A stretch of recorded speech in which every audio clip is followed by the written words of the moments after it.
सबसे पहले मैं उन तमाम कार्यकर्ताओं का धन्यवाद करूंगा जिन्होंने इस तरह का विशाल कार्यक्रम आयोजित किया। साथ साथ में राजस्थान से आए हुए तमाम साथियों का भी, कांति दादा और अन्य जो बड़े साथी हैं जिन्होंने कहा था कि हमें वहां जाना है और कार्यक्रम में सबसे मिलना है।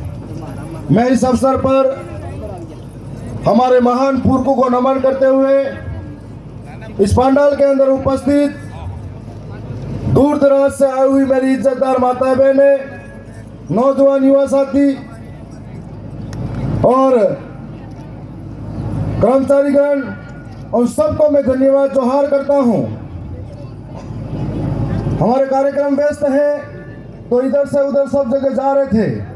आपके यहाँ के छतरभाई वसावा भी हमें रास्ते में मिले थे, उन्हें भी कई जगह कार्यक्रम करने थे। मैं शुरुआत करूंगा कि जो आदिवासी अपनी संस्कृति, परंपरा, विरासत और पुरखाई व्यवस्थाओं के कारण जाना जाता था, आज उसी आदिवासी की संस्कृति, परंपरा और पुरखाई व्यवस्थाएं बिखरी चितरी है, जिसकी वजह से हम हमारी आदिवासी होने की पहचान को खत्म होते नजर आ रहे हैं। तब हमारे बुद्धिजीवी वर्ग और तमाम चिंतकों ने कहा कि हमें आइए, बैठिए और समाज के लिए चिंतन करिए।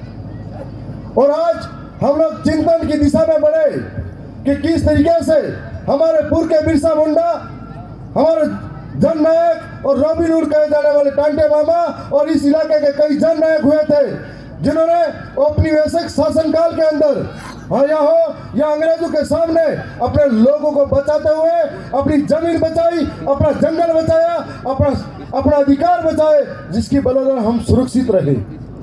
परंतु उसके बाद में हम कहते हैं कि 5 जनवरी 2011 कैलाश बनाम महाराष्ट्र सुप्रीम कोर्ट का जजमेंट कहता है कि इस देश का 11% आदिवासी मूल मालिक है। और जिन पुरखों ने हमें अधिकार दिए, अधिकार के बाद में हम मालिक हुए, मालिक के बाद में आज ये स्थिति होगी, मालिक से भिखारी बन गए। हर एक सरकारी दफ्तर में ठोकरें मारी जाती है। आज मैं वैसे राजस्थान की विधानसभा का सबसे कम उम्र का सदस्य हूं।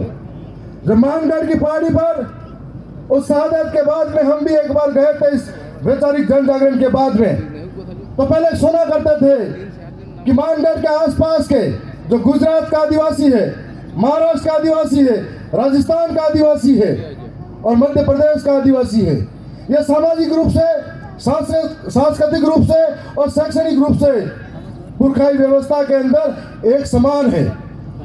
परंतु जब इन गांवों में घूमे तो वास्तव में लगा कि एक समान तो है, लेकिन आज बिखरे बिखरे हैं। आज सरकारें आ रही है, जा रही है।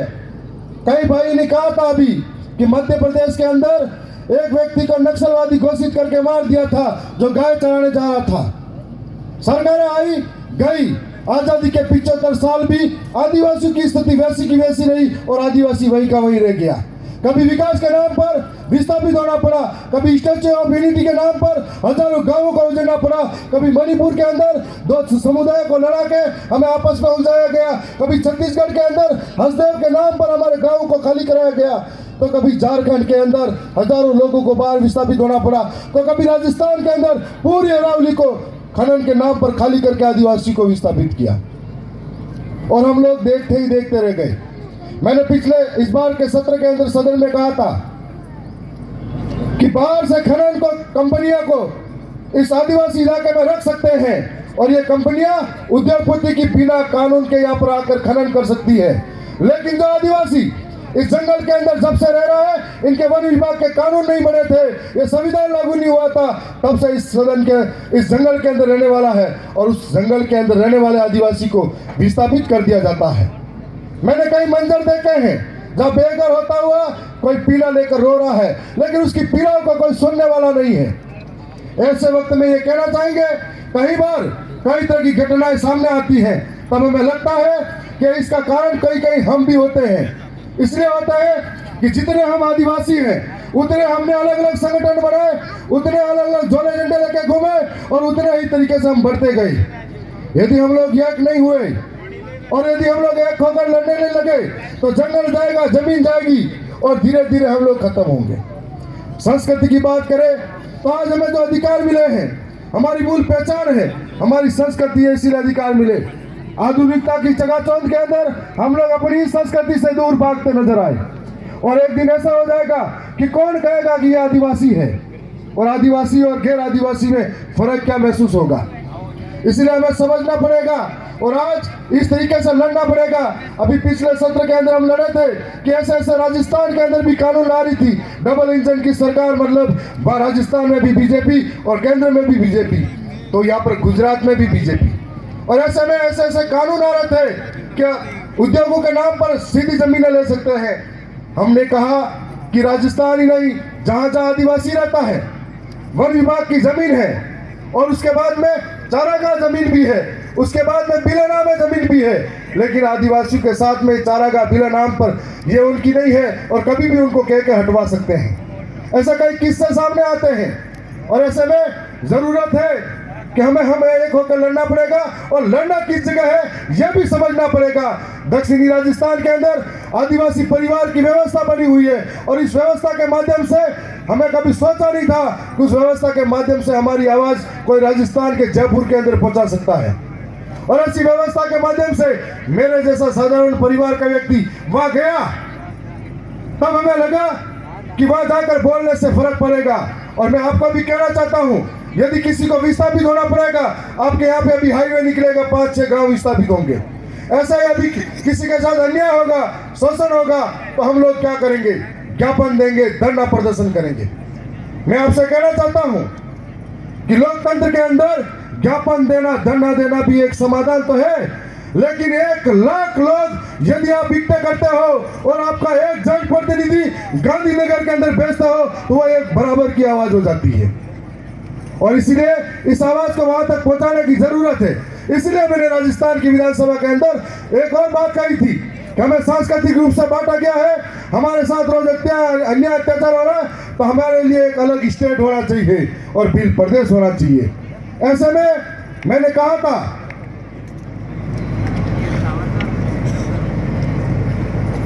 कि बिल प्रदेश क्यों जरूरी है। मैंने कहा कि बिल प्रदेश इसलिए जरूरी है कि संविधान की किताब में कैद पड़ा 5वीं अनुसूची जो धरातल पर लागू नहीं हुई है, इसलिए बिल प्रदेश जरूरी है। बिल प्रदेश इसलिए जरूरी है कि कोई हमारे सर पे आकर मुद्दे नहीं, इसलिए जरूरी है। बिल प्रदेश इसलिए जरूरी है कोई किसी को घसीटे नहीं, इसलिए जरूरी है। बिल प्रदेश इसलिए जरूरी है कोई हमसे जंगल से बेदखल नहीं करे, इसलिए जरूरी है। बिल प्रदेश इसलिए जरूरी है कि हमारा मालिकाना हक छीने नहीं, इसलिए जरूरी है। बिल प्रदेश इसलिए जरूरी है कि कोई हमें बांट कर हमारे ऊपर अत्याचार करे, इसलिए जरूरी है कि बिल प्रदेश हमारी शिक्षा व्यवस्था के साथ में हम लोग आगे बढ़े, हमारे इलाके में दूसरे अधिकारी आकर हम पर विरोध जमाए, ये चला नहीं, इसलिए बिल प्रदेश जरूरी है। और ये कोशिश हमने कराई थी, और आज मुझे लगता है कि कोई किसी भी विचारधारा से हो, लेकिन राजस्थान के जयपुर में, गांधीनगर के अंदर, भोपाल के अंदर और महाराष्ट्र के मुंबई के अंदर एक साथ आवाज आदिवासियों के लिए उठेगी, तो ये सपना बिल प्रदेश का दूर नहीं होगा। ये सपना तब दूर नहीं होगा जब बिरसा के विचार अपने अंदर पनपेंगे, जब टंटे मामा के विचार अपने अंदर पनपेंगे, कालीबाई कलासुआ के विचार अपने अंदर पनपेंगे, और हर घर घर बिरसा मुंडा निकलेगा, हर घर घर कालीबाई निकलेगी, तब ये विचार और ये बिल प्रदेश जरूर बनेगा। और हम मानते हैं कि आने वाले समय में इस तरह का ही माहौल होगा। आज हम लोग यहाँ से जीत कर गए, साधारण परिवार से थे, हमारी व्यवस्था ऐसी है, अगर हम जीत कर गए और राजस्थान की सबसे बड़ी महापंचायत जयपुर के अंदर हम नहीं बोले हमारे समाज के लिए, तो हमें लगेगा कि हमारी समाज हमारी टिकट काट देगी। और यदि उनके लिए ऐसा प्रावधान है, यदि वो समाज के लिए बोले, तो उनकी पार्टी उनके लिए टिकट काट देगी। ये हम में और उनमें फर्क है। इसलिए हमें बोलना पड़ेगा, हमारी समाज को बचाना पड़ेगा। साथ साथ में जिसने वो दीन देखे हैं, वो समाज को समझ पाएगा। आने वाले समय में कई ऐसे अफसर आएंगे जो आपको समझाएंगे और आप इन बातों में आएंगे, तो हमें समझना पड़ेगा कि ऐसे ऐसे सरकारें कानून ला रही है कि जो हमारे लिए लड़ेगा नहीं, तो ऐसे ऐसे कानूनों से हम लोगों को बेदखल कब किया जाएगा मालूम नहीं पड़ेगा।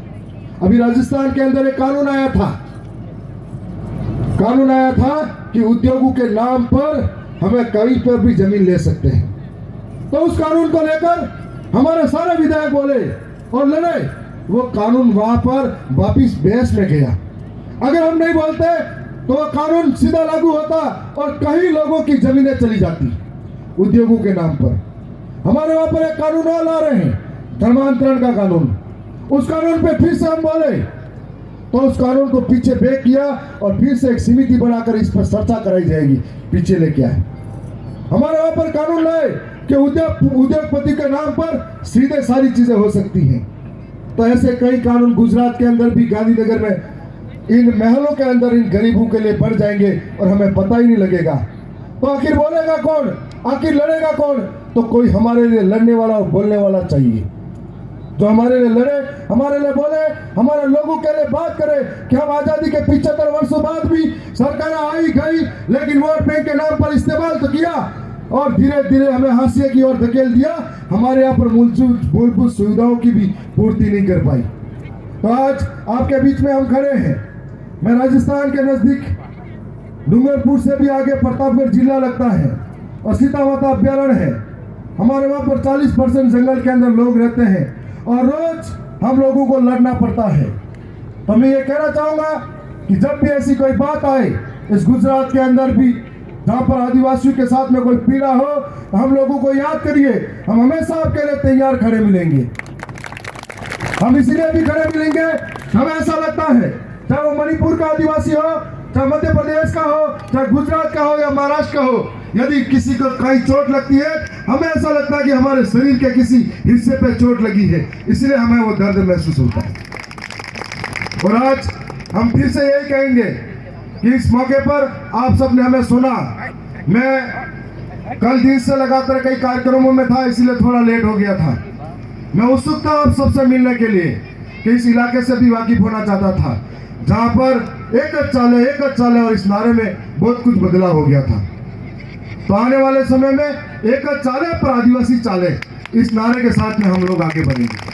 जब शुरुआत करते हैं तो कई तरह की विडंबना आएगी, कई तरह के कष्ट और संघर्ष आएंगे, कई लोगों को तकलीफ झेलनी पड़ेगी और ये तकलीफ और संघर्ष दक्षिणी राजस्थान वालों से पूछो, सबने झेले हुए हैं। और मुझे मालूम है कि आज इस चिंतन शिविर के बाद में सच्चे सिपाही की तरह, सच्चे आदिवासी की तरह शादी में जाओ या मौत मरण में जाओ, लेकिन हमारे समाज के अंदर फैली कुरीति को बचाओ। साथ साथ में एक विशेष संदेश देना चाहता हूँ। मैं नौजवानों से अपील करना चाहता हूँ कि आजकल नौजवान हादसों का कई शिकार हो रहे हैं। हमें याद करिए, हमारे बिरसा मुंडा 26 साल की उम्र में समाज के लिए शहीद हुए थे। टंटे मामा समाज के लिए चले गए थे। ऐसे कई इस इलाके के भी नामी नाम हैं। जब वो लोग समाज के लिए शहीद हुए थे तो हम टेमली स्टार और राइडर बनकर घूमकर समाज को क्या देना चाहते हैं? तो हमें हमारे समाज को मजबूत करना है और एक एक बच्चे को शिक्षा से वंचित नहीं करना, उसको शिक्षा के साथ जोड़ना है, क्योंकि शिक्षा वह छेड़नी का दूध है, जो पिएगा वो दौड़ेगा। मैं इतना ही कहूँगा कि हम सब अगर साथ चल पड़े तो आंधी तूफान खुद ही चल पड़ेगी। हम सब अगर साथ चल पड़े तो आंधी तूफान खुद ही चल पड़ेगी। सागरों की बात क्या, हिमगिरी सरीके ढल पड़ेंगे। हम सब अगर साथ चल पड़े तो दीप क्या, सूरज हजारों निकल पड़ेंगे। बहुत बहुत धन्यवाद, आप सबका जोहार।